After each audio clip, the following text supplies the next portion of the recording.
ஆன்மீக தலங்களில் அக்னி தலமாக போற்றப்படும் திருவண்ணாமலையில் உள்ள அண்ணாமலையை கார்த்திகை தீபம், பௌர்ணமி மற்றும் விடுமுறை நாட்களில் மட்டுமன்றி நாள்தோறும் ஆயிரக்கணக்கான பக்தர்கள் வலம் வந்து வழிபட்டு செல்கின்றனர்.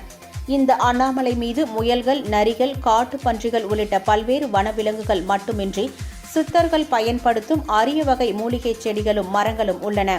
வனத்துறையின் கட்டுப்பாட்டில் உள்ள இந்த மலை மீது பொதுமக்கள் ஏற தடை விதிக்கப்பட்டுள்ளது.